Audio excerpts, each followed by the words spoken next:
سورة الفاتحة. بسم الله الرحمن الرحيم الحمد لله رب العالمين.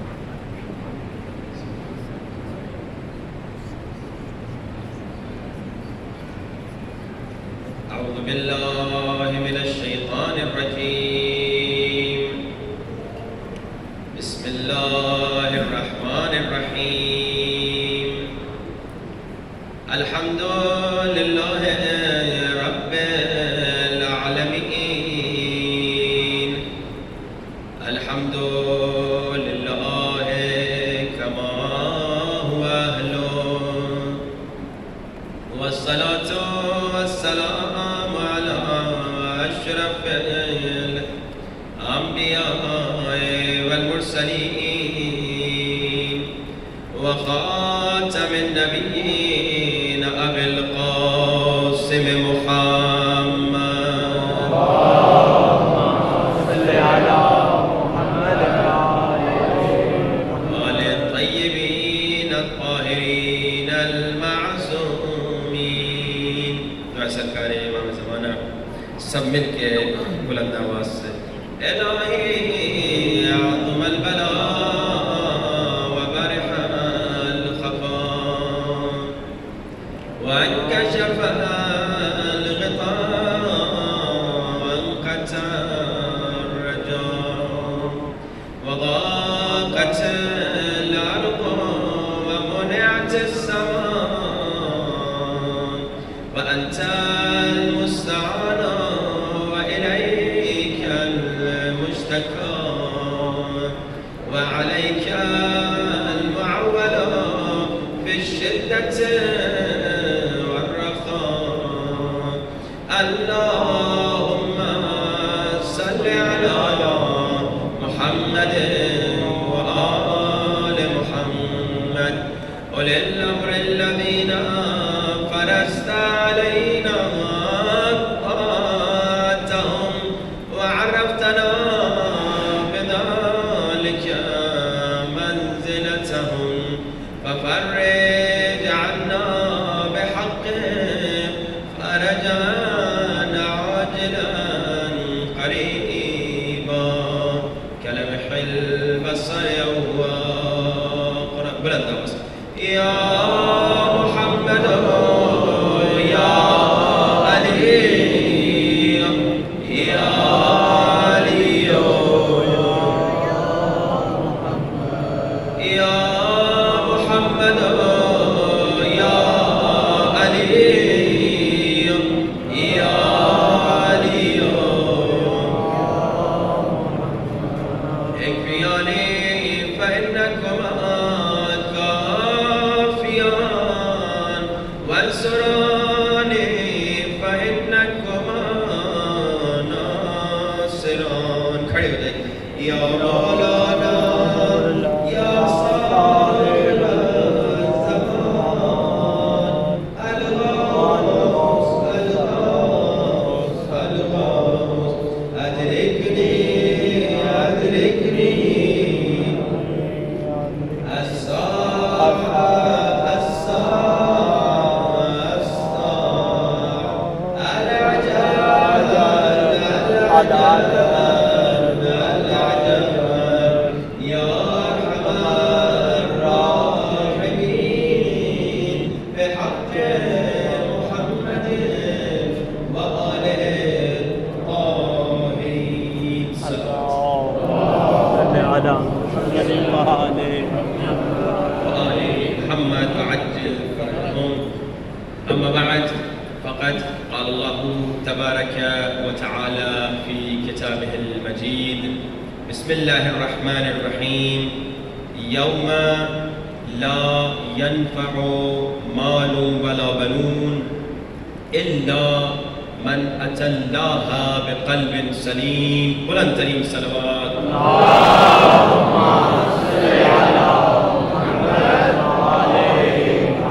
اذان واجب الاحترام مسلسل پچھلے 2 دنوں سے گفتگو ہو رہی ہے کہ خالق کائنات کا ارشاد ہو رہا ہے لوگوں ایک دن آئے گا جب کوئی تیرے کام نہیں آئے گا، نہ تیرا پیسہ نہ تیری دولت، نہ تیرا بیٹا، نہ تیری بیٹی، نہ تیری اولاد، نہ تیری بیوی، کوئی کام نہیں آئے گا۔ خدایا تو اس مشکل مرحلے میں مشکل کشا کون ہوگا؟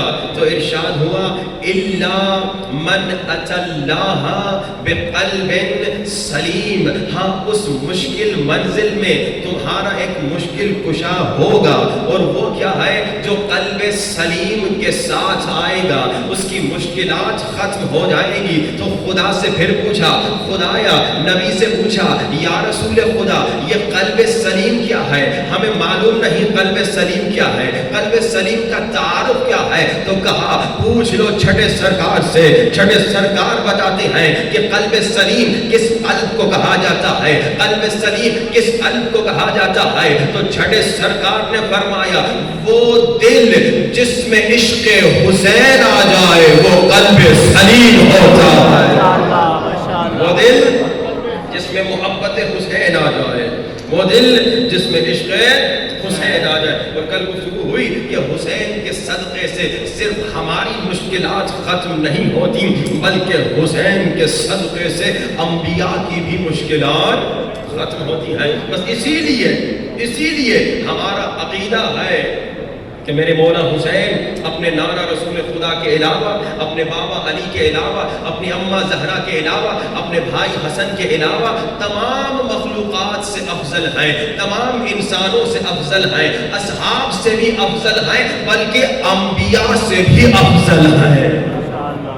اور کل ہم نے گفتگو کا آغاز اس طرح سے کیا تھا کہ حضرت آدم کو ہم نے مثال کے طور پہ پیش کیا کہ حضرت آدم سے مولا حسین افضل ہیں، کہ ہم نے کہا کہ حضرت آدم وہ ہیں جن کی خلقت پہ فرشتے اعتراض کریں، حسین وہ ہیں جن کی زیارت پہ فرشتے اصرار کریں۔ پھر گفتگو ہوئی کہ بھائی حضرت آدم کے لیے تو اللہ نے سجدے کا حکم دیا، مولا حسین کے لیے تو سجدے کا حکم نہیں دیا، تو اس کو آپ کس طرح سے جواب دیں گے؟ ہم نے کہا سجدہ کیا ہوتا ہے؟ سجدہ سر کے جھکانے کا نام ہے۔ ہاں حضرت آدم کے لیے سر کو جھکانے کا حکم دیا، مگر آیہ مودت میں حسین کے لیے دل کو جھکانے کا حکم دیا۔ یہ اللہ قل لا اسألکم علیہ اجرا الا المودۃ فی القربہ۔ آج تھوڑا گفتگو کو آگے لے چلتے ہیں، ہمارا موضوع جو ہے قلب سلیم اور عقل سلیم ہے، لیکن ابتدا میں کیونکہ مولا حسین سے گفتگو کا آغاز ہوتا ہے، ایک آپ کی خدمت میں جملہ ہدیہ کرتے ہوئے آگے بڑھتا ہوں۔ مولا حسین حضرت آدم سے افضل، دلیل کیا دے رہے ہیں؟ دلیل سنیے گا۔ مولا حسین اللہ کے نبی حضرت آدم ابو البشر سے افضل۔ بھائی دلیل کیا ہے؟ بھائی دلیل سنیے، دو دلیلیں آپ نے سن لی، آج تیسری دلیل۔ دلیل یہ ہے کہ جب حضرت آدم جنت کو چھوڑ کے زمین کی طرف جا رہے تھے تو اللہ نے کہا آدم جنت کا لباس چھوڑ کر جا۔ آدم جنت کا لباس زمین پہ نہیں لے جا سکتے، جنت کا لباس جنت میں چھوڑ کے جانا ہے۔ مگر حسین کون ہے؟ مولا حسین کہتے ہیں اماں عید کے کپڑے کہاں ہیں؟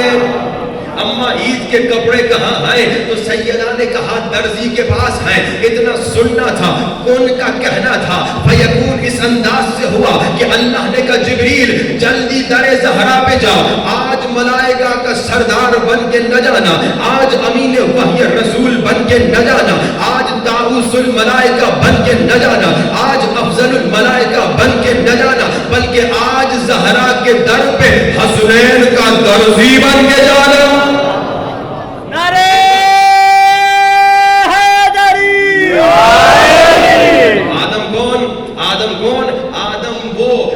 جنت سے نکلے تو جنت کا لباس چھوڑ کر نکلے۔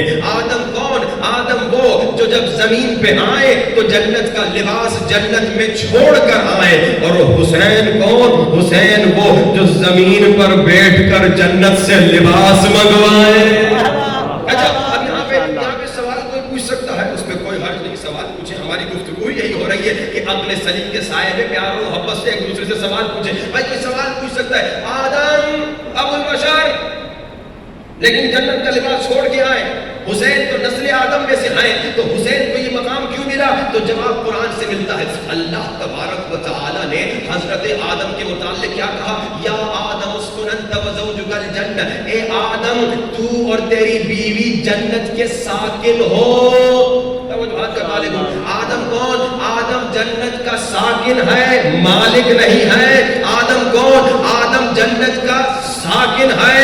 اور حسین کون؟ حسین سیدہ شباب اہل جنت۔ بھائی ساکن اور مالک کا فرق آپ کو سمجھا دوں۔ بھائی آپ یہاں سے لاہور گئے اسلام آباد سے، فور ایگزامپل اسلام آباد میں تو آپ کا گھر ہے، لاہور میں مثال کے طور پہ آپ کا گھر نہیں ہے، آپ ہوٹل میں ٹھہریں گے، اب ہوٹل میں آپ ساکن بن گئے، وہاں کا کمبل بھی استعمال کریں گے، وہاں کا تکیہ بھی استعمال کریں گے، وہاں کا اے سی بھی استعمال کریں گے، لیکن جب ہوٹل سے نکل کے واپس آئیں گے کیا کمبل لا سکتے ہیں؟ کیا تکیہ لا سکتے ہیں؟ کیا اے سی نکال کے لا سکتے؟ نہیں لا سکتے۔ لیکن آپ کے اسلام آباد میں 2 گھر ہیں، فار ایگزامپل ایک گھر سے دوسرے گھر گئے، اب تکیہ بھی منگوا سکتے ہیں، کمبل بھی منگوا سکتے ہیں، کپڑے بھی منگوا سکتے ہیں، اے سی بھی منگوا سکتے ہیں، کیونکہ آپ مالک ہیں۔ تو مالک اور ساکن کا فرق سمجھ میں آ گیا۔ ساکن جب تک رہتا ہے چیزوں کو استعمال کرتا ہے، مالک وہ ہوتا ہے جب چاہے چیزوں کو منگوا سکتا ہے۔ حسین ساکن جنت بلکہ مالک جنت ہیں۔ آدم ساکن جنت ہیں، حسین مالک جنت ہے۔ اچھا گفتگو کو اور آگے لے چلتے ہیں۔ اب یہاں پہ کمال کا ایک جملہ قرآن میں اللہ نے کوٹ کیا، یہاں پہ مقام مولا حسین بتانا ہے۔ اللہ نے کیا کہا؟ جب اللہ نے سب فرشتوں کو حکم دیا کہ آدم کو سجدہ کرو تو سب نے سجدہ کیا، الا ابلیس ابا واستکبر وکان من الکافرین۔ ابلیس نے انکار کیا، شیطان نے انکار کیا اور وہ کافروں میں سو گئے۔ اب یہاں اللہ نے ابلیس سے پوچھا استکبرت ام کنت من العالین، اے ابلیس کیا تم نے تکبر کیا یا تو عالین میں سے تھا؟ اب یہ عالین کون ہے؟ یہ عالم کون ہے؟ اتنا تو معلوم ہو گیا آیت سے کہ کچھ ایسے تھے جو وہاں پر تھے جو فرشتے نہیں تھے اور فرشتوں سے بھی افضل تھے اور ان پر سجدہ آدم کا حکم نہیں تھا۔ اب فضائل الشیعہ کتاب ہے، شیخ صدوق کہتے ہیں کہ رسول خدا کے بعد ایک شخص آ گیا، کہتا ہے کہ یا رسول خدا یہ عالم کون ہے جن کے بارے میں اللہ نے کہا کہ یہ سجدہ ان پر واجب نہیں، آدم کو سجدہ کرنے کا حکم ان کو نہیں دیا گیا؟ تو اللہ کے رسول نے فرمایا وہ عالم انا و علی و فاطمہ والحسن والحسین، وہ عالم جو آدم کی خلقت سے 2000 سال پہلے موجود تھے، وہ عالم میں ہوں، علی ہے، فاطمہ ہے، حسن ہے، حسین ہے۔ معلوم ہو گیا کہ آدم سے افضل ہے حسین۔ اور یہاں اس حدیث میں اللہ کے رسول فرماتے ہیں کہ ہم اللہ کی تسبیح کر رہے تھے اور فرشتے ہم کو دیکھ کر اللہ کی تسبیح سیکھتے ہوئے اللہ کی تسبیح کر رہے تھے۔ یہ مقام اہل بیت ہے کہ فرشتوں نے بھی اگر ذکر خدا سیکھا تو در اہل بیت سے سیکھا۔ اسی لیے تاریخ میں ملتا ہے کہ ایک مرتبہ مولا رسول خدا سے حضرت جبریل ملنے آئے۔ جب حضرت جبریل مولا رسول خدا کی ملاقات کے لیے آئے تھے تو میرے مولا علی بھی آ گئے۔ جیسے مولا علی تشریف فرما ہوئے تو حضرت جبریل احترام مولا علی میں کھڑے ہو گئے۔ ملنے رسول خدا سے آئے تھے، مولا علی بھی تشریف فرما ہوئے، جیسے مولا علی آئے حضرت جبریل احترام مولا علی میں کھڑے ہو گئے۔ رسول خدا تو جانتے تھے کیوں کھڑے ہوئے ہیں، مگر تاریخ میں لکھوانا تھا، علی کا مقام دکھانا تھا۔ حضرت جبریل سے اللہ کے رسول نے پوچھا اے جبریل آپ تو سید الملائکہ ہیں، آپ تو ملائکہ کے سردار ہیں، آپ اس جوان کے لیے کیوں کھڑے ہوئے؟ آپ اس جوان کے لیے کیوں کھڑے ہوئے؟ تو وہاں پہ جبریل علیہ السلام نے کہا یا رسول خدا یہ ہے تو جوان لیکن یہ فرشتوں کے سردار کے بھی سردار ہیں۔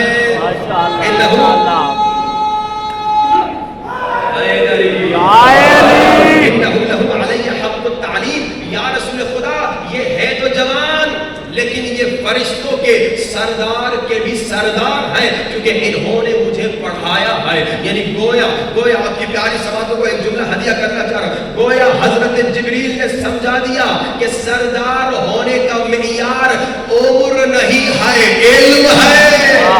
حضرت جبریل نے کیا کہا؟ میں سردار ملائکہ ہوں، میں وہ ہوں جو آدم سے ملتا تھا، میں وہ ہوں جو نوح پہ وحی لے کر آتا تھا، میں وہ ہوں جو ابراہیم پہ وحی لے کر آتا تھا، میں سید الملائکہ ہوں، لیکن یہ جوان میرا بھی سردار ہے کیونکہ یہ میرا استاد ہے. گویا حضرت جبریل نے بتا دیا کہ سردار اسے نہیں کہتے جو اپنی بیٹی سے مسئلے پوچھتا نظر آئے، بلکہ سردار اسے کہتے ہیں جو سلونی سلونی کہتا نظر آئے.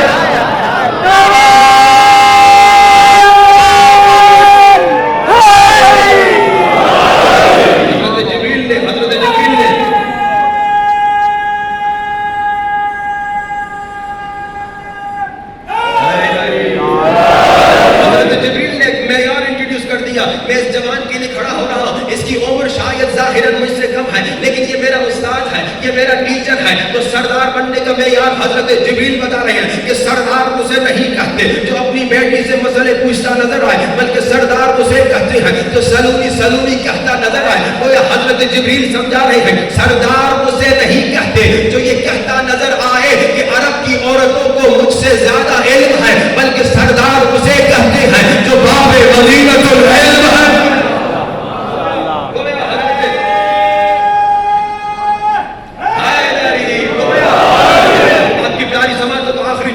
کرنا چاہ رہا ہوں گویا حضرت جبریل نے پیغام دے دیا سردار اسے نہیں کہتے، سردار اسے نہیں کہتے جو اپنی بیٹی سے مسئلے پوچھتا نظر آئے، بلکہ سردار اسے کہتے ہیں جو سلونی سلونی کہتا نظر آئے. سردار اسے نہیں کہتے جو یہ کہتا نظر آئے کہ عرب کی عورتوں کو مجھ سے زیادہ علم ہے، بلکہ سردار اسے کہتے ہیں جو باب مدینۃ العلم ہے. آخری جملہ آخر تک کے مومنین کو ہدیہ کہ گویا حضرت جبریل نے سمجھایا سردار اسے نہیں کہتے جو لولا لولا لولا کہتا نظر آئے، بلکہ سردار اسے کہتے ہیں جسے ہر مومن مولا مولا مولا کہتا نظر آئے.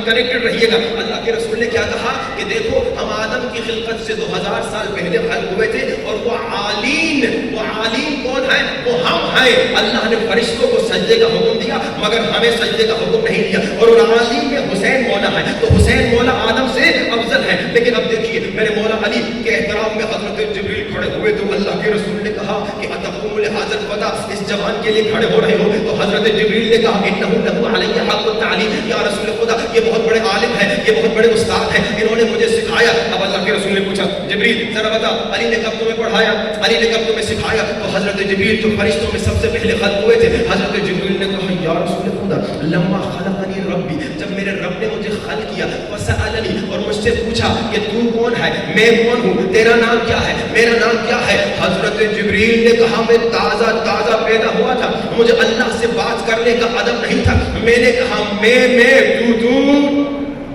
انا انت. اللہ غضب میں آیا، اللہ جلال میں آیا. اللہ نے کہا جبریل تو کون، میں کون؟ کہا جب جلال خدا کو دیکھا میں پریشان ہو گیا، میں مشکل میں گرفتار ہو گیا، توجہات کا طالب ہوں. مشکل میں جب بھی گرفتار ہونا تو پریشان نہ ہونا، مشکل جب بھی زندگی میں آئے تو پریشان نہ ہونا. کیونکہ ہر درد کے لبوں پہ سجا ہے دوا کا نام. حاجت سے پوچھ لے کبھی حاجت روا کا نام، حاجت سے پوچھ لے کبھی حاجت روا کا نام. ہر درد کے لبوں پہ سجا ہے دوا کا نام، حاجت سے پوچھ لے کبھی حاجت روا کا نام. گر تجھ کو یقین نہیں تو آزما کے دیکھ، مشکل کی موت ہے میرے مشکل کشا کا نام.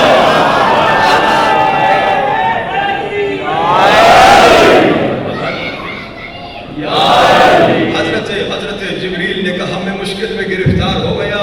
وحضر هذا الشاب، یا رسول خدا یہی جوان آیا من عالم الانوار وعلمنی الجواب، اور اس جوان نے مجھے جواب سکھایا. مجھے کہا رب سے ایسے بات کرو کہ انت رب جلیل انا عبد ذلیل، اسمک الجمیل و اسمی جبرائیل. تو رب جلیل ہے، تیرا نام جمیل ہے، میں عبد ذلیل ہوں، میرا نام جبرائیل ہے. حقیقت یہی ہے محترم. اگر رسول خدا نہ ہوتے، اگر اہل بیت نہ ہوتے، ہم تو انسان ہیں، فرشتوں کو بھی خدا کی معرفت نہیں ملتی. اسی لیے تو شاعر نے قلم اٹھا کے لکھا کہ میرے حبیب اگر تو نہ ہوتا خدائی راز آشکار نہ ہوتا. میرے حبیب اگر تو نہ ہوتا حسن ہوتا پرستار نہ ہوتا. میرے حبیب اگر تو نہ ہوتا معبود ہوتا عبادت گزار نہ ہوتا، میرے حبیب اگر تو نہ ہوتا یوسف ہوتا خریدار نہ ہوتا، میرے حبیب اگر تو نہ ہوتا گنہگار ہوتا شفاعت کا کاروبار نہ ہوتا۔ یہ سارا جو بھی آپ کو عطا ہو رہا ہے، یہ شفاعت جو آپ کو مل رہی ہے، یہ نعمتیں جو آپ کو مل رہی ہیں، یہ خدا نے عطا کی ہے تو حبیب مصطفیٰ کے صدقے میں، پنجتن پاک کے صدقے میں، اہل بیت کے صدقے میں۔ اور قلب سلیم آپ نے سنا، قلب سلیم وہ قلب ہے جس میں عشق پنجتن ہے، قلب سلیم وہ قلب ہے جس میں محبت حسین ہے۔ اب اس قلب سلیم کو حاصل کرنے کے لیے عقل سلیم کے سہارے میں آگے بڑھنا ہے۔ عقل سلیم ہمیں سکھائے گا، عقل سلیم کی مدد سے ہم گفتگو کر رہے ہیں، اور میں نے کہا کہ عقل سلیم کی مدد سے ہم تمام مشکلات کو ختم کر سکتے ہیں۔ عقل سلیم کے سائے میں اپنے بھائیوں سے گفتگو کرتے ہوئے سوال پوچھتے ہیں، اور یاد رکھیے گا عقل سلیم کا کبھی کسی کی بے عزتی نہ کرنا، کبھی کسی کے بزرگ کی بے عزتی نہ کرنا، کبھی کسی کے بزرگوں کی توہین نہ کرنا، یہ عقل سلیم کا حکم ہے۔ اسی لیے ہم عقل سلیم کے سائے میں پیار اور محبت سے سوال پوچھتے ہیں، اے میرے بھائیوں ہم تم سے محبت کرتے ہیں، اسی لیے چاہ رہے ہیں تم عقل سلیم کے سائے میں آ کر سوچو۔ اے میرے بھائیوں عقل سلیم کے سائے میں سوال پوچھ رہا ہوں، عقل سلیم پوچھ رہا ہے کہ اگر ہاتھ باندھ کر کے نماز پڑھنا سنت نبی تھی تو تمہارا پہلا خلیفہ ابو بکر ہاتھ کھول کے نماز کیوں پڑھتا تھا؟ یہ عقل سلیم کا سوال ہے، عقل سلیم کا سوال۔ ہر روز ہم کچھ سوال پوچھ رہے پیارے بھائیوں سے محبت کے ساتھ۔ دیکھیے جھگڑا فساد اسلام کی اجازت نہیں، اسلام تفرقے کی اجازت نہیں دے رہا، اسلام جھگڑے کی اجازت نہیں دے رہا۔ اسلام کہہ رہا پیار اور محبت سے گفتگو کرو۔ کہتے ہیں با محبت خارہا گل می شود، محبت سے کانٹے بھی پھول بن جاتے ہیں۔ محبت سے ہم گفتگو کریں گے، ہم جھگڑے کے ذریعے سے تفرقے کے ذریعے سے گفتگو نہیں کریں گے، بلکہ شیعہ ہو یا سنی، اگر کوئی شیعہ سنی میں جھگڑا کروا رہا ہے، وہ شیعہ ہو یا سنی ہو وہ پاکستان کا دشمن ہے۔ پاکستان میں رہنے والوں، پاکستان میں شیعہ بھی ہیں سنی بھی ہیں اور یہ سب مسلمان ہیں، اور جیسے میں نے کہا ہمارا دشمن بھی ایک ہے جو مسلمانوں کو نابود کرنا چاہتا ہے، چاہے شیعہ ہو اسے بھی نابود کرنا چاہتا ہے، چاہے سنی ہو اسے بھی نابود کرنا چاہتا ہے۔ ہمیں متحد ہونا ہے پیار اور محبت سے۔ میں آپ کو ایک مثال دوں، مشہور معروف واقعہ ہے، ایک باپ مرنے والا تھا، اس نے اپنے بیٹوں کو بلایا، ایک ایک لکڑی سب کو دی، کہا لکڑی کو توڑو، لکڑی ٹوٹ گئی، پھر 2 لکڑیاں دی، کہا لکڑی کو توڑو، لکڑی ٹوٹ گئی، پھر 10 لکڑیاں دی، کہا لکڑی کو توڑو، نہیں ٹوٹی۔ یہ ہے اصل مقصد کربلا، یہ ہے اصل مقصد امام حسین، یہ ہے اصل مقصد محرم کہ محرم میں آ کے اتحاد کا پیغام دینا ہے۔ اے شیعہ سنی اگر متحد ہو جاؤ گے کوئی تمہیں نہیں توڑ سکتا۔ دشمن چاہتا ہے ہم لڑیں، دشمن چاہتے ہیں ہم اختلاف ہو، بلکہ میں ایک اور میسج دینا چاہ رہا ہوں، بھائی ہم تو شیعہ سنی کی اتحاد کی بات کر رہے ہیں، اکثر اب ہمیں یہ بھی سننے میں آ رہا ہے کہ شیعہ لڑ رہے ہیں، شیعہ ایک دوسرے سے اختلاف کر رہے ہیں۔ بھائی ہم تو کہہ رہے ہیں شیعہ سنی ملے، اب شیعہ میں اختلاف نظر آ رہا ہے کہ بھائی یہ ذاکرین کو سننے والا ہے، بھائی یہ علماء کو سننے والا ہے۔ بھائی سوال کا جواب دو، چاہے ذاکر کو سننے والا ہو یا عالم کو سننے والا ہو، کیا دونوں علی ولی اللہ نہیں کہتے؟ دونوں علی ولی اللہ کہتے ہیں۔ جب دونوں عاشق علی ہیں تو ایک دوسرے کے ساتھ اختلاف کس لیے؟ آئیے محبت سے عقل سلیم کے سائے میں سوال پوچھتے ہیں۔ میں نے کل آپ کو بتایا عقل سلیم کیا ہے؟ عقل سلیم عقل علی ہے، عقل سلیم عقل ائمہ ہے، عقل سلیم عقل نبی ہے، عقل سلیم وہ عقل ہے جو قرآن کے سائے میں گائیڈ کرتی ہے۔ عقل سلیم کے سائے میں سوال پوچھتے ہیں۔ میرے سنی بھائی، مولا علی کے لیے ذوالفقار نازل ہوئی، حسنین کے لیے جنت سے کپڑے نازل ہوئے، بی بی زہرا کے لیے جنت سے انار نازل ہوئے۔ پیار اور محبت سے سوال ہے، تمہارے جو پہلے 3 خلیفہ ہیں ان کے لیے آسمان سے کیا نازل ہوا؟ ہمیں معلوم نہیں، ہمیں بتاؤ۔ پیار اور محبت سے ہم سوال پوچھ رہے ہیں، خدا نخواستہ کسی کی دل آزاری مقصد نہیں، ہم پیار اور محبت سے کہہ رہے ہیں۔ بھائی تم کہتے ہو شیعوں میں حافظ قرآن نہیں، پہلی بات یہ غلط بات تمہیں بتائی گئی ہے۔ دوسری بات اگر یہ کہتے ہو کہ شیعوں میں حافظ قرآن نہیں تو ہاتھ جوڑ کے پیار اور محبت سے عقل سلیم کے سائے میں پوچھتے ہیں کہ مولا علی کے علاوہ تمہارے پہلے 3 خلیفوں میں کون کون حافظ قرآن تھا؟ پیار اور محبت سے، پیار اور محبت سے۔ بھائی کل گفتگو کہاں پہنچی کہ بھائی شیعہ کو اگر تم کافر کوئی اگر کہتا ہے اس لیے کہ شیعہ اصحاب کی عزت نہیں کرتا تو پہلی بات شیعہ اصحاب کی عزت کرتا ہے، لیکن صرف یہ بات ہے کہ شیعہ ان اصحاب کو نہیں مانتا جن کو بی بی زہرا نہیں مانتی۔ اتنا فرق ہے۔ ہم خدا نخواستہ کسی کی دل آزاری نہیں چاہتے، کسی کی بے عزتی نہیں چاہتے۔ عزیزان محترم خدا آئیے کوشش کریں عقل سلیم کے سائے میں گفتگو کریں۔ جب عقل سلیم کے سائے میں گفتگو ہوگی کبھی جھگڑا نہیں ہوگا، عقل سلیم کے سائے میں گفتگو ہوگی کبھی تفرقہ نہیں ہوگا۔ عقل سلیم کے سائے میں ہم نے کچھ سوالات پوچھے۔ قلب سلیم کی طرف بڑھیں. عقل سلیم ہمارے قلب کو سلیم بنائے گا. عقل سلیم کہے گا اے انسان یہ 2 روپے کی خاطر 2 لاکھ کا نقصان نہ کر. عقل سلیم کہے گا اے انسان تو کنویں میں گر گیا ہے, تیرا مقصد خود کو بچانا ہے, یہ شہد کو دیکھ کے مست نہ ہو جانا, نیچے ایک اژدہا ہے, چوہے رسی کو کاٹ رہے. عقل سلیم کہتا ہے اے انسان یہ تھوڑی دیر کی لذت کی خاطر ابدی زندگی کو تباہ نہ کرنا. اے انسان اگر عقل سلیم کے سائے میں آ گئے, اگر عقل سلیم کی مدد سے آگے بڑھے تو تیرا قلب بھی سلیم ہوگا. قلب سلیم کیسے بنے گا؟ قلب سلیم اس طرح سے بنے گا جب آپ نفس امارہ کو شکست دیں. نفس امارہ آپ کو تباہ کرنا چاہتا ہے. شیعہ ہو یا سنی, نفس امارہ آپ کو لڑاتا ہے. نفس امارہ بغض, حسد, اس طرح کی بیماریوں کو کریٹ کرتا ہے. نفس امارہ میں نے کہا کہ مولوی کے اندر بھی ہے, ذاکر کے اندر بھی ہے, عالم کے اندر بھی ہے, شیعہ کے اندر بھی ہے, سنی کے اندر بھی. یہ نفس امارہ کا مقصد یہ ہے کہ تمہیں تباہ کرے, کہ تمہیں برباد کرے. لیکن اللہ نے تمہیں اکیلا نہیں چھوڑا, اندر روح بھی دیا ہے, عقل سلیم بھی دیا ہے, فطرت بھی دی ہے, ضمیر بھی دیا ہے. اب اس کی مدد سے یہ 4 ہادی ہیں, ان کی مدد سے, اب ان کی مدد سے, ان کے سہارے سے نفس کو شکست دو. اور آپ نے سنا اگر انسان نفس کو شکست نہ دے تو شمر بن سکتا ہے. انسان اگر نفس کو شکست نہ دے عمر ابن سعد بن سکتا ہے. میں نے کل کیا کہا, کیا شمر اور عمر ابن سعد پیدائشی شمر اور عمر ابن سعد تھے؟ کیا یہ پیدائشی امام کے قاتل تھے؟ نہیں, یہ پیدائشی امام کے قاتل نہیں تھے. اللہ نے کوئی لکھا نہیں تھا کہ یہ 2 امام کے قاتل بنے گے, نہیں, انہیں موقع دیا تھا امام کے ساتھی بنے یا امام کے دشمن بنے. لیکن انہوں نے خود انتخاب کیا, انہوں نے خود انتخاب کیا کہ امام کے قاتل بنے. کیوں؟ کیونکہ نفس کی اطاعت کرتے رہے, نفس کی بات سنتے رہے, نفس کی بات سنتے رہے. یہ ہم ماں باپ اکثر اپنے بچوں کو خود نفس امارہ کی اطاعت کرواتے ہیں. ذرا ایک کمال کا آج میسج دینا چاہ رہا ہوں والدین کے لیے کہ نفس امارہ صرف بڑوں میں تھوڑی ہے, نفس امارہ چھوٹوں میں بھی ہے, چھوٹے بچوں میں بھی ہے, آپ کی بچی میں بھی ہے, آپ کے بچے میں بھی ہے. اب آپ ماں باپ نے تربیت کرتے ہوئے اپنے بچے کو سکھانا ہے بیٹا نفس امارہ پہ کنٹرول کرو. اب میں آپ کو مثال دیتا ہوں. آپ کے بچے نے کوئی خواہش کا اظہار کیا, بابا مجھے چاکلیٹ کھلاؤ, بابا آئس کریم کھلاؤ, بابا بائسیکل دلاؤ, بابا گڑیا دلاؤ, بابا ٹیبلیٹ دلاؤ, بابا موبائل دلاؤ. جو جتنا پیسے والا بچے کی خواہش پوری کرتا ہے, جتنا پیسہ ہے ہم کماتے ہی اسی لیے کہ بچوں کی خواہش پوری کریں, فوراً بچے کی خواہش پوری کر دیتے ہیں. یعنی ہم اپنے بچے کے نفس امارہ کو موٹا بنا رہے ہیں. اب بچہ یہ سمجھ رہا ہے جب میری جو خواہش ہے فوراً پوری ہونی چاہیے, لیکن نہیں, مولا سکھا رہے اے انسان نفس پہ کنٹرول کرنا خود بھی سیکھو, اپنے بچوں کو بھی سکھاؤ. تاریخ میں ملتا ہے میرے مولا علی جو کی روٹی اکثر کھاتے تھے یا نمک کھاتے تھے. ایک مرتبہ مولا علی نے ہمیں میسج دینا تھا. مولا علی نے کہا بیٹا حسن آج میں کباب کھانا چاہ رہا ہوں. کیا کہنا, جب میں نے بچپنے میں یہ واقعہ دیکھا تھا مجھے بڑی خوشی ہوئی تھی کہ مولا علی بھی کباب کھانا چاہ رہے ہیں. مولا نے کہا میں کباب کھانا چاہ رہا ہوں, لیکن پھر اچانک کہا بیٹا حسن 40 دن صبر کرتے ہیں.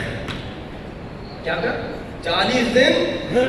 اب آپ لوگ صبح نوکری پہ جاتے ہیں, کام پہ جاتے ہیں, اچانک آپ کا جی کرتا ہے, اکثر کہتے ہیں جی کر رہا ہے آج بریانی کھاؤ, جی کر رہا ہے آج دہی پیڑے کھاؤ, جی کر رہا ہے آج فلاں کباب کھاؤ, ہاں جی کر رہا ہے آج آئس کریم. جیسے جی کرتا ہے آپ کیا کرتے ہیں فوراً جاتے ہیں. جی کر رہا ہے فوراً فون لگاتے ہیں بیگم آج آئس کریم بناؤ گی, آج بریانی بناؤ گی, یا میں کسی ریسٹورینٹ سے خرید کے آ جاؤں. بیگم کو دھمکاتے بھی ہیں, ہاں جی, اگر نہیں بناتے تو میں ریسٹورینٹ سے لے کے آ جاتا ہوں. جیسے جی کیا فوراً آپ دوڑتے ہو. یہی تو نفس امارہ ہے. ہاں ٹھیک ہے حلال ہے, لیکن نفس امارہ پہ جب حلال پہ کنٹرول کرنا سیکھ گئے تو حرام پہ تو بڑی آسانی سے کنٹرول کرو گے. اللہ نے رمضان میں یہی تو سکھایا کہ رمضان میں سب کچھ حلال ہے, پانی حلال ہے, کھانا حلال ہے, فروٹ حلال ہے. بھائی حلال چیزیں سامنے ہے, لیکن کا کنٹرول نہیں, کھانا حلال سامنے ہے, کنٹرول. یہ کنٹرول, سیلف کنٹرول کامیابی کا راز ہے. دنیا کی کامیابی کا راز سیلف کنٹرول ہے, آخرت کی کامیابی کا راز سیلف کنٹرول. آج کل انگریزوں نے اس پہ تحقیق کی ہے, امریکن یورپین یونیورسٹیز نے اس پہ تحقیق کی ہے کہ سیلف کنٹرول کامیاب انسانوں میں, اکثر کامیاب انسانوں میں جو کامن چیز ہے وہ سیلف کنٹرول ہے. ہم اپنے بچوں کو سیلف کنٹرول نہیں سکھاتے, بچپن سے ان کے نفس امارہ کو موٹا کرتے ہیں. پاپا مجھے یہ چاہیے, اپنے بچے ضد بھی کرتے ہیں, روتے ہیں, جب تک وہ ان کو چیز نہ ملے تب تک وہ چپ نہیں ہوتی. یہ آپ نے بگاڑا. آپ کے بچے نے کہا بابا اماں فلاں چیز دلا, اگر سستی چیز ہے, مثال کے طور پہ 100 روپے کی چیز ہے, 1000 روپے کی چیز ہے, تو فوراً نہ کہو جی بیٹا, تو بیٹا ٹھیک ہے میں دلاتا ہوں, لیکن ایک شرط ہے, میں ایک مثال دے رہا ہوں, میں ایگزامپل دے رہا ہوں, ضروری کہ اسی ایگزامپل کو آپ جا کے امپلیمنٹ کریں. مثال کے طور پہ آپ بولے بیٹا یہ 100 روپے کی یا 1000 روپے کی چیز دلاتا ہوں اس شرط پہ کہ تم ایک دن پورا 5 وقت کی نماز وقت پہ پڑھو گے. اب آپ آپ نے ایک تو اپنے بچے کو یہ سکھایا، ایک تو یہ سکھایا کہ بیٹا ہر چیز مفت نہیں ملتی، دوسرا یہ سکھایا کہ محنت کرنے کے بعد ملتی ہے، تیسرا اس کو سکھایا کہ جیسے نفس کی خواہش فوراً اطاعت نہیں کرتے، حتیٰ حلال ہو، کیونکہ نفس ہمارا بڑا ہوشیار ہے، پہلے آپ سے حلال کام کرواتا ہے، کہتا ہے یہ تو حلال ہے کر لو، یہ تو حلال ہے کر لو، لیکن اسی حلال کے کرتے کرتے آپ کا نفس کمزور ہوتا جا رہا ہے، آپ کا نفس پاورفل ہوتا جا رہا ہے اور آپ کا روح کمزور ہوتا جا رہا ہے۔ اب آپ نے نفس کو شکست دے دی، 40 دن مولا نے کباب نہیں کھایا، اور 40 دنوں کے بعد دوبارہ جب کباب بنا تو اچانک فقیر آ گیا۔ فقیر جیسے آیا تو علی ابن ابی طالب نے کہا حسن بیٹا فقیر کو دے، خیرات علم بخشش محشر متاع خلد، خیرات علم بخشش محشر متاع خلد، ملتی ہے بے دریغ یہ حسن نصیب ہے، جو کچھ بھی مانگنا ہے حیدر کے در سے مانگ، یہ در خدا کے در سے نہایت قریب ہے۔ حیدر کا کمال یہ ہے، حیدر کا کمال یہ ہے، خود کھانے والے تھے، ہم کیا کرتے ہیں تو غریب آ بھی گیا تو کہتے ہیں جی وہ کل والی دال دے دو، وہ فریج میں پڑی ہوئی، وہ کل والا چاول دے دو، غریب کو فقیر کو کیا وہی کھلاتے ہو جو اپنے لیے کھاتے ہو؟ مولا حسن اور مولا حسین کے لیے جو کپڑا مولا علی خرید رہے تھے وہی قمبر کے لیے خرید رہے تھے۔ ہم جب کسی غریب کو مدد کرتے ہیں تو کیا کرتے ہیں کہ پرانا کپڑا اتار کے دے دو، اپنے لیے تو اچھے بڑے بڑے برانڈڈ کپڑے، بچوں کے لیے تو بڑے بڑے کمال کے کپڑے، لیکن غریب کو سارا پرانا کپڑا دے دو تاکہ گھر خالی ہو، وہ بھی ثواب کے لیے نہیں کیونکہ گھر میں بھر گیا ہے تو گھر کو خالی کرنے کے لیے نہیں۔ مولا نے فرمایا جو چیز اپنے لیے پسند کر رہے ہو، نفس کہتا ہے بھائی یہ کباب میں کھانا چاہتا ہوں، اس کو کیوں دوں؟ کوئی بات نہیں، غریب آیا ہے اسے وہ چیز دے دو جو تم خود پسند کرتے ہو۔ بابا سے بلند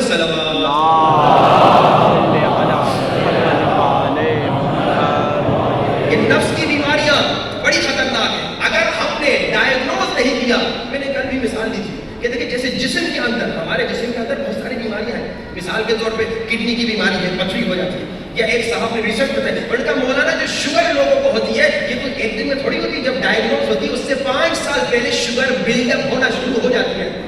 یہ نہیں معلوم کتنے آپ جو یہاں بیٹھے 5 سال کے بعد آپ کو خدا نخواستہ شوگر ہو، وہ غور و فکر نہیں کرتے، وہ سوچتے نہیں ہیں، اس کے بارے میں تحقیق نہیں کرتے کہ یہ نئی چیز جو میری زندگی میں ہوئی یہ کیوں ہوئی۔ بھائی میں نے کھانا کھایا میدا جلا، میں نے کھانا کھایا میدا جلا، کتنے لوگ یہ سوچتے ہیں کہ بھائی یہ میدا کیوں جلا، کوئی تو وجہ ہوگی، آج تک نہیں جلتا۔ بھائی آئس کریم کھائی، ٹھنڈا جوس، ٹھنڈا پانی پیا، دانت میں درد ہو گیا، بھائی آج تک تو نہیں ہوتا تھا، آج کیوں ہو رہا ہے؟ یہ ساری سوچنے والی بات ہے۔ اسی طرح جو عمل کرتے اس پہ سوچنا ہے، اس پہ سوچنا ہے، اور نفس کی بیماریاں جیسے اس کا علاج ہو رہا ہے اس پہ گفتگو ہو رہی ہے۔ ایک تو میں آپ کو جسم کی بیماری کے متعلق میں اس کے بتا، مثال کے طور پر اگر کڈنی میں خدا نخواستہ پتھری ہے تو کڈنی کی پتھری سے نجات کے لیے آپ کیا کریں، سفید یا لال مولی یہ سیلڈ میں کھاتے رہیں، اور یہ پریکوشن کے طور پہ کھاتے بھی رہیں تو آپ انشاءاللہ پتھری سے بچے رہیں گے، چاہے وہ پتھری ہو کڈنی کی اور گیل بلیڈر کی بھی اگر پتھری ہو اور کڈنی کی پتھری، دونوں کے لیے ایک دوسرا نسخہ، زیتون کا تیل اور اسی طرح تازہ لیموں اور شہد یہ مکس کرتے کھائیں، انشاءاللہ مکس کر کے پئیں تو انشاءاللہ اگر پتھری ہوگی تو نکل جائے گی، اور انشاءاللہ احتیاطی طور پہ اگر آپ استعمال کرتے رہیں تو پریکوشن کے طور پہ آپ بچے رہیں گے۔ اسی طرح کوشش کریں گے کہ ہر روز ایک ایک نسخہ جو ہے جسم کی بیماری کے متعلق بھی آپ کی خدمت میں پیش کریں، لیکن جسم کی بیماری اگر مجھے لگ جائے، خدا نخواستہ کینسر اگر کسی کو لگ جائے تو میں کیا نقصان ہوگا؟ 70-80 سال کی زندگی تباہ، یہی ہے نا؟ اگر جسم کی بیماری آپ کو لگی تو کیا ہوگا؟ 70-80 سال تباہ، لیکن روح کی، نفس کی بیماری اگر لگ گئی تو ابدی زندگی تباہ۔ یہاں آپ کتنے سال رہیں گے؟ 70-80 سال سے زیادہ تو نہیں رہیں گے، آخر مر جائیں گے، باپ دادا مر گئے، پردادا مر گئے، اب ہم بھی مر جائیں گے۔ لیکن اب سوال یہ ہے جسم کی بیماری جس کا ہم اتنا خیال کرتے ہیں اگر لگی تو کچھ عرصے کے بعد مر جائیں گے، ختم ہو جائیں گے، لیکن اگر نفس کی بیماری کا علاج نہیں کیا تو نفس کی بیماری ہمیں تباہ کر دے گی، ابدی زندگی، آخرت جو ابدی ہے ہمیشہ کی زندگی ہے تباہ ہو جائے گی۔ اب ہم کیا کریں، کیسے نفس کی بیماری کا علاج کریں، کیا پروسیس ہے؟ صرف اشارہ کروں اور پھر مسائل کی طرف بڑھتے ہیں۔ نفس کی بیماری کو پہچاننے کے لیے علم کی ضرورت ہے، علم اور عمل۔ اب ہم نسخوں کی طرف آ رہے ہیں، علم اور عمل۔ علم نہیں ہوگا تو بھی نقصان، عمل نہیں ہوگا تو بھی نقصان۔ میں آپ کو مثال دیتا ہوں، امام بارگاہ کے باہر مثال کے طور پہ ایک کھڈا بنا ہوا ہے بڑا سا، گورنمنٹ کوئی کام کر رہی ہے، کنسٹرکشن ہو رہی ہے، گورنمنٹ نے ایک بہت بڑا کھڈا بنایا ہے۔ اگر آپ کو علم نہیں تھا، آپ دوڑتے ہوئے کہ کیا ہوگا، کھڈے میں گریں گے نا، آپ کو علم نہیں تھا۔ اب کسی نے بتا دیا، اعلان ہو گیا، بھائی امام بارگاہ کے باہر کھڈا ہے، جانا تو رائٹ سے سے لیفٹ سے جانا, ہاں بھائی رائٹ سے جانا, مڑ کے جانا, سیدھا نہ جانا. اب علم تو ہو گیا, لیکن اگر پھر بھی آپ سیدھے گئے تو کیا ہوگا؟ گریں گے نا, کیسے گرے؟ یعنی علم بھی ضروری ہے, عمل بھی ضروری ہے. اب آپ کو علم آ گیا کہ صلوات کا اتنا فائدہ کہ فرشتہ پر ہلاتا ہے تو ہر قطرے سے فرشتے گرتے ہیں, قیامت تک دعا کرتے ہیں, قیامت کے دن ہر ایک کو حسرت ہوگی مگر صلوات پڑھنے والے کو حسرت نہیں ہوگی. علم آ گیا, ابھی پتہ چلے گا کتنوں کو عمل بھی آیا ہے. جس نے 500 صلوات پڑھی ہاتھ اٹھائے. ہاں بھائی آج تعداد بڑھ گئی, ہاں بھائی ماشاءاللہ. ان مومنین کے لیے بلند ترین نعرہ ہے علم کے ساتھ عمل. اب جو آپ نے اس پہ عمل کیا, میں آپ کو ایک اور نسخہ دیتا ہوں نفس کو شکست دینے کے لیے. اس پہ بھی کوشش کیجیے عمل کریں. کیا کریں؟ شروع میں 100 مرتبہ صلوات نفس کو شکست دینے کے لیے, آخر میں 100 مرتبہ صلوات, درمیان میں کیا کریں؟ 100 مرتبہ لا الہ الا اللہ پڑھیں, 100 مرتبہ استغفر اللہ ربی واتوب الیہ پڑھیں, اور 170 مرتبہ یا نور یا قدوس. یہ اس پہ میں وعدہ نہیں ہوں, لیکن اس پہ عمل کیجیے, اس پہ عمل کیجیے. انشاءاللہ اس کے ذریعے سے نفس کو شکست ہوگی. اسی طرح جیسے آج سیلف کنٹرول پہ بات ہوئی, سیلف کنٹرول گھر میں انشاءاللہ بچوں کو بھی سکھائیے, خود بھی اس پہ کنٹرول کرنا سیکھیں. مثال کے طور پہ آپ تھکے گھر آئے تھے, بیگم نے غصے میں کوئی جملہ کہہ دیا, اب آپ کو غصہ آ گیا, ویسے ہی تھکے ہوئے تھے, باہر بھی گرمی تھی, بڑا کام کر کے آئے, باہر کسی نے بدتمیزی بھی کی, آپ غصے میں ہیں, اب بیگم نے کوئی جملہ کہہ دیا, ساس نے کوئی جملہ کہہ دیا, اب کسی رشتے دار نے کوئی جملہ کہہ دیا, اب تو غصہ نفس کہے گا اور زیادہ ہے, لیکن سیلف کنٹرول کرنا ہے, خود پہ کنٹرول کرنا ہے. ہاں بھائی, حر نے کیا کیا؟ حر میں جو خوبی تھی, جس نے حر کو نجات دی, وہ کیا تھی؟ اس نے خود پہ کنٹرول کیا. جیسے مولا حسین نے کہا نا, تیری ماں تجھ پہ روئے, اس نے گرچہ مولا کے لگام کو پکڑا تھا, گرچہ ذرا غضب میں آیا تھا, لیکن سیلف کنٹرول کیا. کیا کہا؟ کہ اگر کوئی اور مجھے یہ جملہ کہتا تو میں ضرور یہی جواب میں دیتا, لیکن آپ کی ماں حضرت زہرا ہے. یہ ادب, جب انسان نفس پہ کنٹرول کرتا ہے باادب ہو جاتا ہے, اور جب انسان نفس پہ کنٹرول نہیں کرتا تو شمر کی طرح مولا حسین کے سینے میں بیٹھ گیا ظالم, بے ادب ہو جاتا ہے. تو جس کا نفس کنٹرول میں ہوتا ہے باادب ہوتا ہے, اور جس کا نفس بے لگام گھوڑے کی طرح ہوتا ہے وہ انسان بے ادب ہوتا ہے, شمر کی طرح. اب ادب کا تقاضا کیا ہے؟ ادب رسپیکٹ کا تقاضا یہ ہے کہ دیکھو, جب مولا کی برکت سے تمہیں کچھ مل رہا ہے, مولا کے صدقے مل رہا ہے, تو مولا کے ساتھ محبت کا اظہار بھی کرو. کل میں نے ایک اعلان کیا تھا, آج اسی اعلان کے متعلق آپ جتنے مومنین بیٹھے ہیں سب سے ایک وعدہ لینا چاہتا. دوسرا وعدہ, آپ کہیں یہ مولوی صاحب کہاں ہم پھنس گئے, یہ ہر روز نئے وعدے لے رہا ہے, لیکن میرے فائدے کا کوئی وعدہ نہیں. دیکھیے, کل میں نے دعائے نطبہ کے متعلق آپ سے گفتگو کی تھی, آج پھر مختلف لوگوں سے بات ہوئی. کچھ لوگوں نے کہا مولانا وہ جو آپ نے مثالیں دی نا, پتہ نہیں ڈیرہ غازی خان, چکوال, میرو میلو, ادھر ادھر, مولانا وہ چھوٹے چھوٹے علاقے تھے, یہ شہر والے نہیں آتے دعائے نطبہ پہ. کسی نے مجھے کہا مولانا 50 لوگ بھی آ جائیں تو بڑی بات ہے, لیکن میرے دل میں ایک آواز آئی, حل من ناصرین کی صدا تو اب بھی آ رہی ہے. آج کا حسین امام زمانہ تو آج بھی بلا رہا. میرے دل سے ایک آواز آئی کہ یہ سارے شیعہ ہیں جو مولا کے غم میں روتے ہیں, یہ ہو نہیں سکتا کہ مولا کو پرسہ دینے کا موقع انہیں ملے مگر یہ کہے کہ نیند مجھے کرنی ہے, مجھے فلاں کام کرنا ہے. نہیں, میرا دل کہتا ہے جمعے کے دن صبح 6 بجے یہاں انشاءاللہ جو دعائیں نطبہ ہوگی اس میں یہ سارا مجمع آئے گا, اور ابھی میں وعدہ بھی لوں گا, لیکن وعدہ لینے سے پہلے اپنی ماؤں بہنوں سے ایک جملہ گفتگو کرنا چاہیے. میری ماؤں بہنوں, کربلا کی ماؤں بہنوں نے کیا کیا تھا؟ کربلا میں ماؤں نے اپنے بچوں کو کہا تھا کل تو پہلے شہید ہو جانا, کل تو جلدی چلے جانا شہید ہونے, کل تو اگر فرات تک پہنچے تو پانی نہ پینا. یہ ماؤں نے سکھایا تھا. اب یہاں کی ماؤں بہنوں, جمعے کے دن صبح 6 بجے دعائے نطبہ کے لیے تمہاری ڈیوٹی ہے کہ اپنے بیٹوں کو اٹھاؤ, اپنے شوہر کو اٹھاؤ اور انہیں لے کر آؤ کہ امام زمانہ کی دعائے نطبہ پڑھنے جانا ہے. امام زمانہ کی مظلومیت سنو گے, امام کی غربت سنو گے. ایک شخص کہتا ہے میں جمکران میں تھا, کہیں ایسا نہ ہو کہ ہم بھی انہی لوگوں میں سے ہو. کہتا ہے میں جمکران میں تھا, میں دعا کر رہا تھا, خدایا امام زمانہ کا جلد ظہور فرما. کہتے ہیں اچانک ایک سید میری طرف آ رہا تھا, میری نظر سید پہ پڑی, نہ جانے کیا میرے دل میں خیال آیا یہ سید شاید پیاسا ہے. کہا میں نے پانی گلاس کو اٹھایا, دوڑتا ہوا سید کے پاس گیا, میں نے کہا سید پانی پی لے اور امام زمانہ کے ظہور کی دعا کر. کہتا ہے سید نے یہ پانی گلاس کا جو ہاتھ میں تھا نا, یہ پانی پکڑ کے مجھے کہا اے اللہ کے نیک بندے, اگر ہمارے شیعہ اس ایک گلاس کے پانی کے برابر بھی اگر ہمارے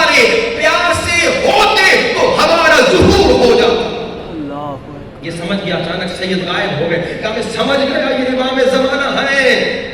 امام کہتے ہیں اگر اس ایک گلاس پانی کے برابر بھی آپ کو پیاس ہوتی نا امام زمانہ کی امام آ جاتے. آج دن میں کتنی مرتبہ گرمی میں پانی پیتے ہو؟ 5 مرتبہ. بہت گرمی ہو 10 مرتبہ. دن میں 10 مرتبہ پانی کی پیاس لگتی ہے تمہیں. اے شیعو امام زمانہ کو بتاؤ کہ تمہیں امام کی کتنی پیاس ہے. امام کی پیاس ہوگی تو امام سے ملنے آؤ گے نا. امام کی پیاس ہوگی تو امام کے لیے دعائیں مدعا میں آؤ گے. لیکن امام کی پیاس نہیں ہوگی تو نہیں آؤ گے. بس میری یہ خواہش ہے خواتین ماؤں بہنوں سے بھی اور آپ بھائیوں سے بھی کہ انشاءاللہ ضرور آئیے گا. جو وعدہ کرتا ہے کہ جمعے کے دن صبح 6 بجے دعائیں مدعا پہ بیوی بچوں کے ساتھ آئے گا, ہاتھ اٹھا کے وعدہ کرے. بہت کم لوگوں نے ہاتھ اٹھایا. مجھے لگتا ہے وہ بات صحیح لگ رہی ہے کہ مولانا 50 بھی آئے تو بڑی بات ہے. پیچھے بڑا مجمع بیٹھا ہے, بیچ میں بڑا مجمع بیٹھا ہے. امام زمانہ کی دعائیں مدعا کے لیے نہیں آئیں گے. آپ کی مرضی. ہمارا کام تھا کہ آپ کو کوشش کریں, موٹیویٹ کریں. انشاءاللہ امید ہے کہ جتنوں نے ہاتھ اٹھایا یہ ضرور آئے. کل میں پھر انشاءاللہ وعدہ لوں گا. امید ہے کہ جمعے کے دن دعائیں مدعا ایسے انداز سے ہو جس انداز سے رات کو مجلس سے مولا حسین ہوتی ہے, کیونکہ وارث سے خون حسین امام زمانہ ہے. آئیے گریا کریں, گریا کریں اور چیخ چیخ کے گریا کریں. اور یاد رکھیے گا جب بھی گریا کریں نا, جب بھی آنکھوں سے آنسو بہے, جب بھی دل ٹوٹے تو فوراً کیا کریں, امام زمانہ کو پرسا دیا کریں. جب بھی آنکھوں سے آنسو آئے نا, ہم اکثر مجالس میں گریا کرتے ہیں لیکن امام زمانہ کو یاد نہیں کرتے. وارث خون حسین امام زمانہ ہے. جب بھی مجلس میں مصائب میں گریا آئے فوراً امام زمانہ کو یاد کر کے پرسا دیا کریں.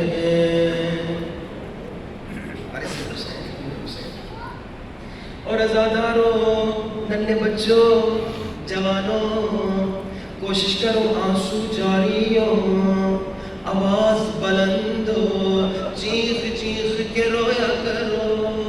اگر رونا نہیں آتا آنکھوں کو بند کرو.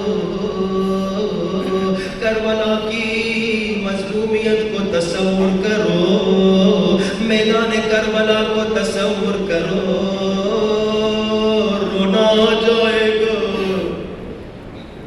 ابھی آئیے کربلا کو تصور کرتے ہیں. سارے مومن جو بیٹھے آنکھوں کو بند کیجئے, تصور کیجئے کربلا میں ہیں, بین الحرمین میں ہیں. ایک طرف حرم مولا حسین ہے, ایک طرف حرم مولا عباس ہے, اور زبان پہ سلام بر حسین. سینوں پہ ہاتھ رکھیے سارے مومنین, سینے پہ ہاتھ رکھیے, آنکھوں کو بند کیجئے بلند آواز سے.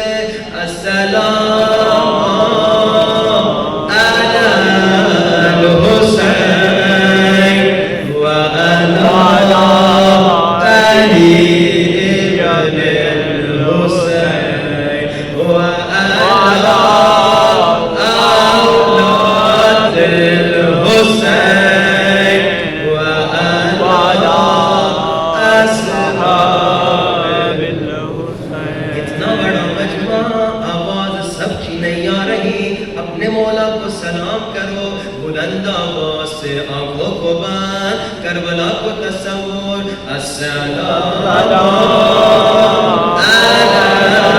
الحسین و علی علی ابن الحسین و علی اولاد الحسین و علی اصحاب. میرا سلام حسین کی اس ننھی بچی پہ,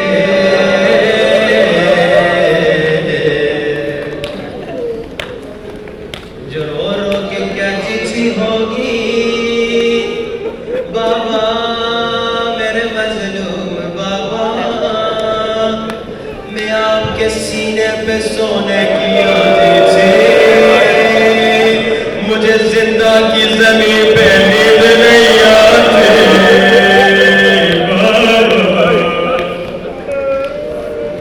عزاداروں کوئی گھٹ گھٹ کے نہ روئے, چیخ چیخ کے رونا.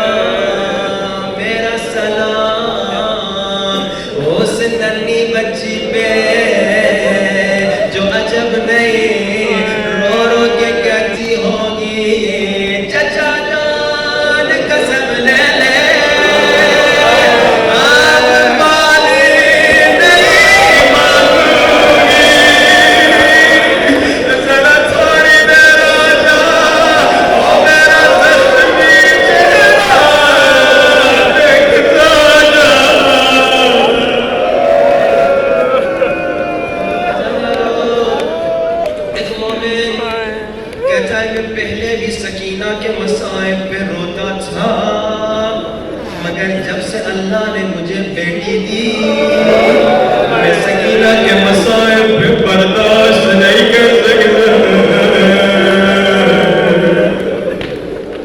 عزیزانو، ایک ذاکر کہتا ہے جب میں شام گیا تھا لوگوں نے مجھ سے ایک سوال پوچھا، ایران کا ذاکر تھا، کہتا ہے لوگوں نے پوچھا تو شام کیوں آیا ہے؟ کہا میں کہہ سکتا تھا کہ زیارت بی بی سکینہ کے لیے آیا ہوں، مگر کہا میں نے یہ نہیں کہا، میں نے کہا میں شام اس لیے آیا ہوں تاکہ بی بی سکینہ سے ایک سوال کرو، او بی بی کیا آپ کے زخم ٹھیک ہو گئے؟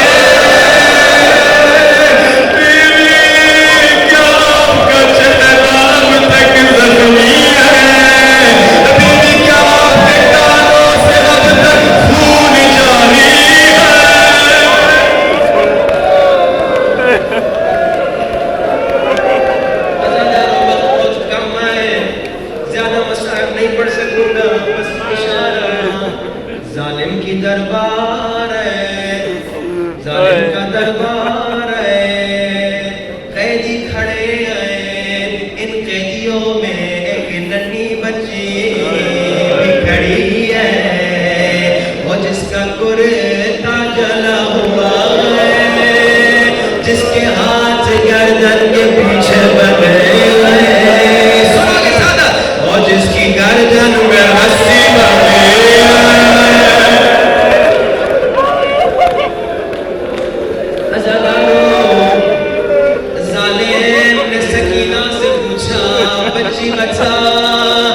تیرا نام کیا ہے؟ کبھی نہیں بولو ہائے عزادارو، سکینہ کے ہونٹ ہلے مگر آواز نہیں آئی۔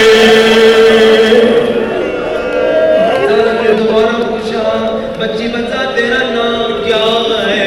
عزادارو پھر سکینہ کے ہونٹ ہلے مگر آواز نہیں آئی۔ بچی بتانا تیرا نام کیا ہے؟ اور سکینہ نے گلے میں پڑی رسی کی طرف اشارہ کیا، اور ظالم رسی تیز بندھی ہے، میری آواز نہیں نکل رہی۔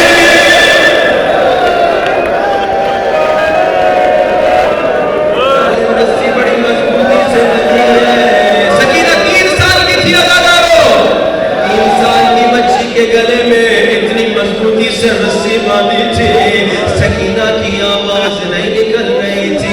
ظالم نے کہا سکینہ کی رسی کھولو۔ عزادارو، اب سکینہ سے ظالم نے پوچھا بچی تیرا نام کیا ہے؟ سکینہ نے کہا میرا نام سکینہ ہے۔ اب ظالم نے اور بھی ظلم کرنا چاہا، اب ظالم نے کہا بچی اگر، اولاد والو ذرا غور سے سننا، اگر جن کے گھر میں ننھی بچیاں ہیں، اگر ابھی تیرا بابا زندہ ہوتا تجھے کیا کھلاتا؟ عزادارو، سکینہ کو مدینہ یاد آ گیا، میرا بابا مجھے گود میں بٹھاتا تھا، میرے سر پہ ہاتھ پھیرتا تھا،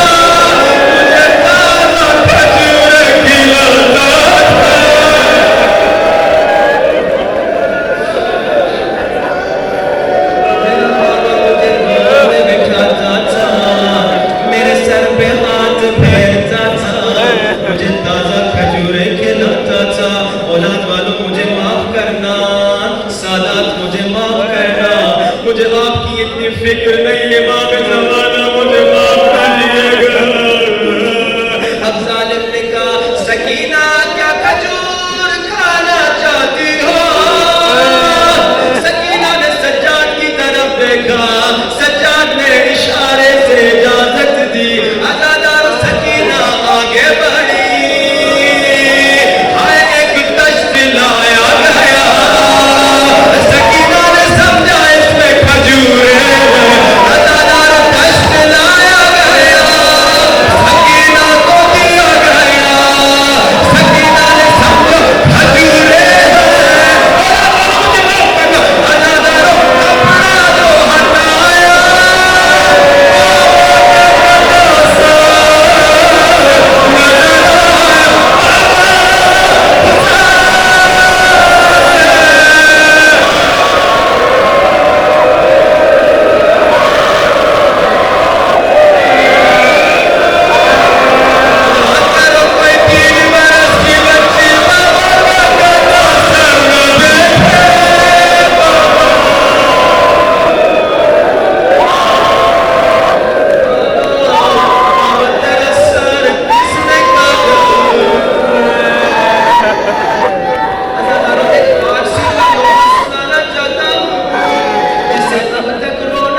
نہیں آیا، تڑپ تڑپ کے روے گا، ترجمہ بھی سنا۔ اب جب سکینہ کے ہاتھ میں بابا کا رکھا سر تھا، شاید سکینہ نے یہ باتیں کی ہوں، بابا جو تصور کرو، بچی کے ہاتھ میں بابا کا کٹا سر ہے، اب بابا سے کیا کہے گی؟ اب جیسے سکینہ نے بابا کو دیکھا، شاید نے تصور لکھ کر شاید سکینہ نے کہا بابا جو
کے بال بکھرے ہوئے ہیں. سکینہ کیا کہہ رہی ہے؟